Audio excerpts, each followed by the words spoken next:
Okay, here's your Tustin Ranch single family resident homeowners report just for the 92782 for single family only. If you're looking for condos, we have a separate report for that. You can find that on our YouTube channel. Or if you're looking for Tustin 92780 or 92705, you can look there as well.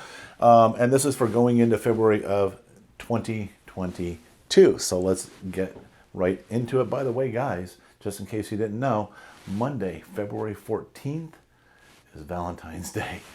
Consider yourself reminded. You're welcome. All right, let's get moving here. So we're going to cover price data, we're going to cover sales data, and we're going to cover some predictions for the 92782 single family resident area with this report. And of course, because we do this every single month, best thing to do, hit the subscribe button, hit that little bell notification icon so that when we upload these updates, you'll get notified. You go, okay, let me see what's going on. Even if there's nothing going on, or even if you're not planning on moving or selling or buying, but you just kind of keep up on what's going on in the community. It's a good thing for you to definitely stay on top of what's going on here. Okay, so let's talk about price data. So we're talking about price data here, and we do a median and we do an average because there's just not enough data to maintain a good median, right? There just isn't. We need a whole lot more data to go, okay, there's a good median. And so we do an average just kind of as a cross check, just to kind of go, okay, are there any really big trends one way or the other? That we do that, and we go 5 months back just to kind of get a recent trend of what's going on. But if we take a look, so the median, we peaked out at 1.6 million in November, and then I'm sorry, wait a minute, no, I have that green. That's not supposed to be green. This is supposed to be green. We're peaking out at 1,672,500 in January, which is awesome, right? But the average, we peaked out at 2 million in December. Okay, but this is what's really interesting is January 2022, we have a median of 1,072,500, and we also have an average of 1,072,500. So you'll see why that is in just a minute. But let's talk about overbids. So what is the price that people are paying in comparison to your actual listing price? We put our listing price here. Are people paying more, or are they paying less than that listing price? And we know for several months now, we've been talking about this. People are definitely paying more. In November, we peaked out at 5.2% above asking price is what people were paying. And so we're kind of hovering around that 4 to 5% range. January 2022, we are at 4.4% above what people are, what you're asking for your homes. And this is really important to understand. This is good because what this means is those people are pricing their homes correctly. They're pricing it at, okay, what should it be? Great. That's what I'm going to price it at. Not some pie in the sky number and hope that somebody falls off a turnip truck and is willing to pay that, but pricing it at what it's supposed to be, whatever that is, you know. And because of that, people are seeing it and they're competing for it. And they're going, yeah, we'll pay a little more, we'll pay a little more, we'll pay a little more. Ends up at about 4.4% above the asking price, which is definitely a good thing for you. So the message is make sure you price your home correctly, and you'll get people fighting out because, believe it or not, there's actually expireds happening right now. We should put those in. We should put expireds in. Maybe we'll do that next month. But there's properties that are expiring. They're not selling because just their price is too high. Right? And it almost always comes down to price, whether you like it or not. That's just what it comes down to. So anyways, that's where we're at with that. And then price per square footage sold. Now this is kind of interesting because here we were kind of hovering the mid fives. We had a peak in December at 648, and this could have just been a fluke. And again, we're back down to the mid fives. So just use it as a good benchmark. You go, okay, gosh, I got a single family residence in Tustin Ranch. What might be a good starting point? Probably somewhere around here, here 540, 550 for square footage to help you get an idea of what could it sell for. Right now, that is not a set in stone number. That is like I said, just a benchmark, a starting point, because you got to take into factor all the other factors like condition, the actual location, what, other features and amenities and things that affect the value of your house. You have questions about that, feel free to reach out. We're happy to help you out with that. Let's talk about sales data moving forward as well. So let's look at these numbers. New listings, and I had the guy doing the flippy face going, oh my gosh, because when you look at the new listings coming into the marketplace, let's get some perspective here. In Tustin Ranch, there are 3,969 total single-family resident homes in Tustin Ranch. And in both December and January, only four came on the market out of 4,000. Okay?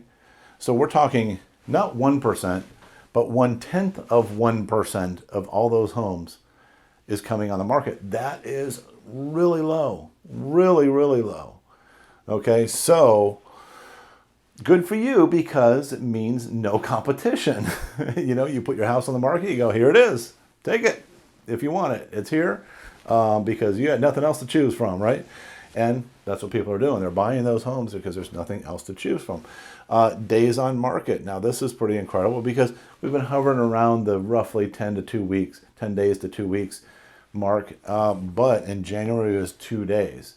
All right. But when you see, because of the number of closed sales, we only had 2 closed sales. So if we only had 2 closed sales, this is why that median and that average was the same. And then we also, just the days on market and all this stuff, there's just nothing going on. So only 2 closed sales. But what's important to understand, let me go back here real quick, is that we had 4 new listings, but we only had 2 closed sales. So somebody could argue that we have more new listings coming on the market, increasing the inventory. It's not enough. It's just not enough. It really doesn't matter, right? We had 2 sales. But if you look at December, they had 4 new listings, but 11 closed. So again, that inventory shrinking. This is just kind of a fluke. Post-holiday, right? The people in holidays are not out there shopping for homes as much as they would in the previous months or following the holidays, right? Because there's so many things going on. So months of supply.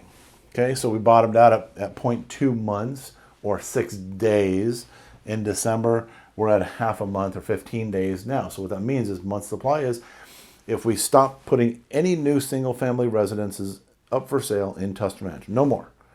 Whatever's currently available, how long would it take to sell those? And it's 15 days or 0.5 months right now.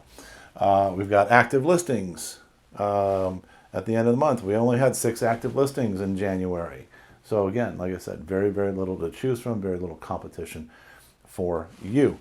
And then we've got foreclosures. Now we put this slide in here because it's something that we're seeing an interesting, a really strange dynamic happening in the foreclosure space right now, especially because we had that foreclosure moratorium happening for so long. And September, the federal foreclosure moratorium came to an end. Okay, and so it's really, really strange. I'm going to try to explain this to you. It's a little confusing, but just bear with me for a second. So this section over here, these 2 columns, that is for 92782 for all properties, condos, single family, doesn't matter. Okay, and this is for all of Orange County. But what we've got here is we've got 2 columns: notice of defaults and notice of trustee sales. Same thing, notice of defaults, notice of trustee sales. Okay, and what's really interesting, first of all, Tustin Ranch was doing great because you can see zeros all over the place, right? But we've got, in December we had, or September we had 1 notice of trustee sale. I'll explain what that is in a second. And then we had 1 notice of default. But what's interesting is, like in January, we had 0 notice of defaults and 2 notice of trustee sales. So notice of default, what that means is the lender sends out a notification to you and actually records a document with the county that says we are filing a notice of default. The clock starts now. It's basically your 90-day notice. You have 90 days to redeem or bring your mortgage current. If you bring your mortgage current, we're all good. If not, then as soon as that 90 days ends, then we are going to file what's called a notice of trustee sale, or NOT. I don't know if you can see that on the screen there, but NOT, notice of trustee sale. And what that says is, fine, you didn't bring things current. You now have a date scheduled for the sale. Okay, they have to wait 21 days, or it has to be a minimum of 21 days before they can actually sell the house. But they're giving you notice, hey, 21 days, your house is being sold at auction as part of a foreclosure. You need to get out. Okay, and if you don't get out, we're going to come and get you out. Okay, so normally what happens is you have a whole bunch of notice of defaults, right? I mean, just call it like this. You have this many notice of defaults. And then all of a sudden, you got some people, they go, oh, whatever, borrow money from friends, or they get things worked out, or something happens, and then they catch up. And so now they wipe out that notice of default, but you still have this many. And then you got some people who are like going, oh, there's no way we're ever going to catch up. Let's just sell, right? And so then now you have whatever's left over will typically be the notice of trustee sales. However, if you take a look at these numbers here, you got 53 notice of defaults and 120 notice of trustee sales. How is that happening? And this is very consistent. You got more notice of trustee sales than you do notice of defaults. And the simple answer to this, I believe, is that it's just pent-up demand, right? Because during the moratorium, they said if you have a federally backed loan, you cannot foreclose. You can't kick these people out of their house if you have a federally backed loan. And then, but that didn't mean that they couldn't start the process, which means filing a notice of default. They record a notice of default, and technically the notice of default doesn't expire, because if you're in default, you're in default, right? And now they have the notice of default on record, okay? And they're just waiting for the moratorium to come to an end. Once that moratorium comes to an end, now they're filing all these notice of trustee sales. So I believe what's happening here is this is a matter of banks playing catch up. Okay, you got all these notice of defaults filed that they couldn't do anything with, and now the moratorium is listed. Boom! Now let's catch up all those on there. So I say this because we're going to watch this trend. If the trend continues like this, holy smokes, we've got a whole different ball of wax that we're dealing with, and a whole other set of issues. But if, because right now it's kind of like this, it's crossed, where, the number of notice of trustee sales has exceeded the number of notice of defaults, right? And if it goes back down the way that it's supposed to be, well, then we're good to go. If not, then, like I said, we got other things to deal with. So we'll keep an eye on that for you. Watch our updates every month. We'll tell you what's going on. If something big comes up, we'll put out a notification. Foreclosures in Orange County, hardest hit cities right now: Garden Grove, Fullerton, Fountain Valley, and Laguna Beach, if you can believe that. Folks, let's get into predictions for 92782. But first, I just want to say, look, if you're thinking about selling your house, there's no reason to pay super high commissions, guys. I've been doing this since 1997. We do everything that all the other agents do, but we only charge a 1% listing fee. Give me a call. Let's talk about it and see if it's a fit for you. And if it is, hey, great. If not, no big deal. All right, let's move on. So not so much a prediction as much as it is just confirmation. We have every month or every year in December, that's what these green dots reflect, that show us that new listings bottom out in December, okay? But every year in January and February, the new listings come back up. Same thing here. Yeah, that's the case. But when I'm looking at articles and things like that, I look at other things other than just specifically data, but I look at other things like articles to tell us how is the market going to be affected moving forward? What are those things that we need to be watching out for and be aware of? And like, for example, this article just came up. It was yesterday. This article popped up. National debt hits 30 trillion as economists warn of impact for Americans. And, you know, this just kind of goes into the whole thing right now where everything's so expensive, right? Just to take your family out to eat. You know, there's been a few times, you know, we've gone to our favorite restaurant and we go, wait a minute, I don't remember this being the price that we paid when we would go out to eat for the four of us. And cars are so expensive, right? We got all the supply chain issues. We got, you know, so many things going on right now. And with all this debt, who do you think is going to pay the debt? That's us, okay? But it is definitely going to impact Americans. And the reason this is important, why we bring this up, is because as people are looking to buy houses and stuff like that, and they start going, man, groceries are so expensive. And then gas is so expensive. And then, you know, car repairs are so expensive. And then, you know, whatever, fill in the blank, everything's getting so expensive. Now when we go decide that we're going to go buy a house, can we afford to buy a house? Can we afford to buy those houses? And more people are going to fall out of the buyer pool, so to speak, which then could cause a shift in the marketplace. Now, is it going to happen tomorrow? No, it's not going to happen tomorrow. I don't think. I don't know. Based on this article here, who knows? Because this one just came up February 2nd here. U.S. troops to deploy to Eastern Europe and Ukraine crisis. We don't need that. We don't need that. What the heck, man? So they're sending 3,000 troops over to, you know, Ukraine, to you know, border or whatever, to yeah, I don't know. I don't even want to get into it because it's really disturbing to me because we got enough stuff going on ourselves here to get involved with everything else. And I understand what they're saying. The logic is behind it. We're there to support our NATO position over there. But man, we just, you know, how many times has NATO come over here to help us with stuff? I don't know. Anyway, whole other conversation. So when we look at stuff like this, is this going to affect buyer confidence? Are they going to go, hey, I don't know, man. Are we going to war with Russia? For God's sakes. Putin put out a comment the other day who said, you know, the U.S. is provoking us to war. No. We don't want that. I don't want that. I don't know. Do you want that? Put it in the comments. You got comments on that? You got thoughts on this? Put them in the comments. I want to hear about that. Okay.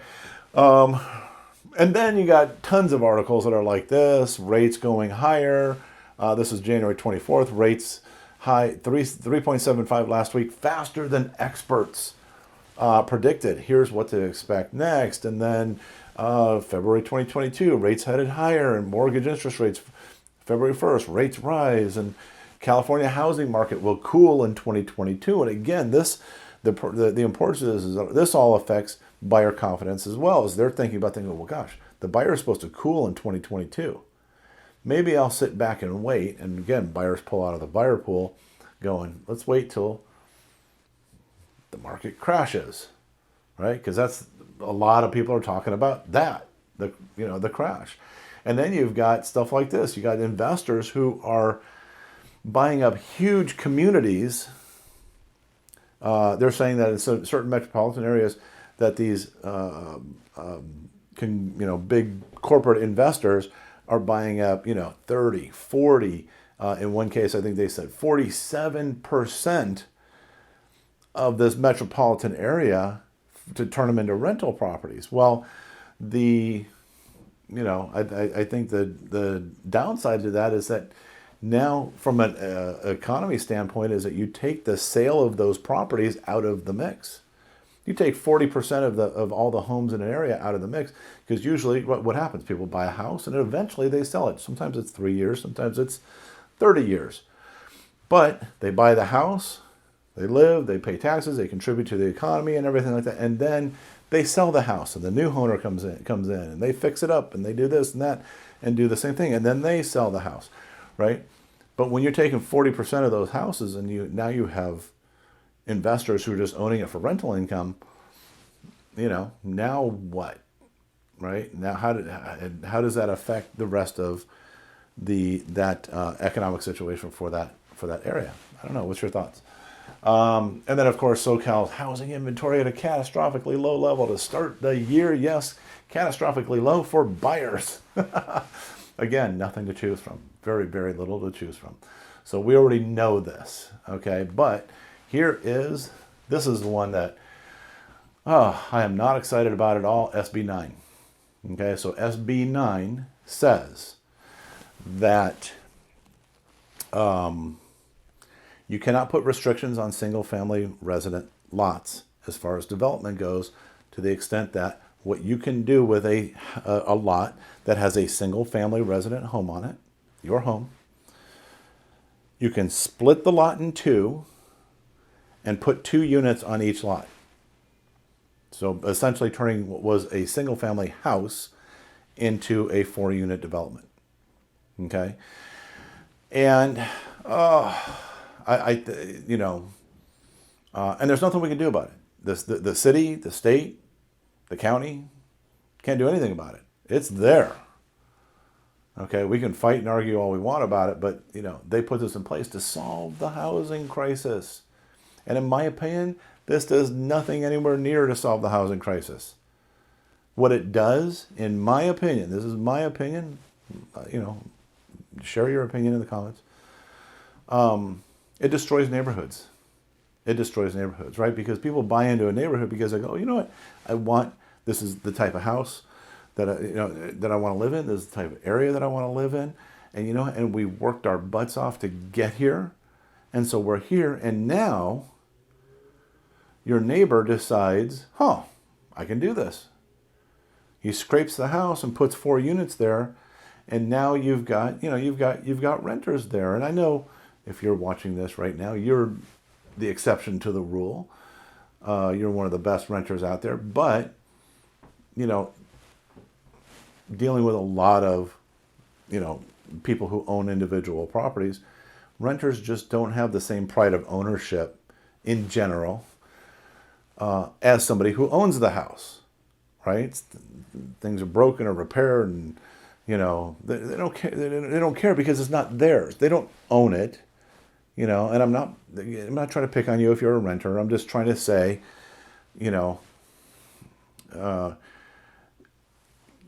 when people move into a particular neighborhood like Tustin Ranch, they don't go because I want to have a fourplex next to me, and then and all it's going to do is it's going to put one here and then one a few houses down, and then 15 houses over, and it's going to just splatter throughout the neighborhoods, and in my opinion, like I said, destroy the neighborhood dynamic. So what do I think is the solution to this? I think, there's land that's owned by the county, by the state, even federal land. They're so worried about the housing crisis that they want to have affordable, housing. Well, take some of that land and build some high density, housing in those areas. Why not? Why not? So, I don't know. So this is something that actually really bothers me, because if you think about it, if you sit there, if an investor comes along and they buy, grandma's house because grandma passed away and it's in need of major rehab, and they're going, oh man, it's going to cost me a lot of money to rehab this house. But why don't I just scrape this thing and build 4 units on it? Then what? They can do it. So anyway, want to hear your comments about that too. Look, if you got any questions, comments, you just want to talk about anything real estate related, or just call and say hi, feel free to give me a call, text, whatever. I'm always happy to hear your opinions on things as well. So we'll talk to you real soon. By the way, there's another video popping up on the screen. You should probably watch that one too. Take care.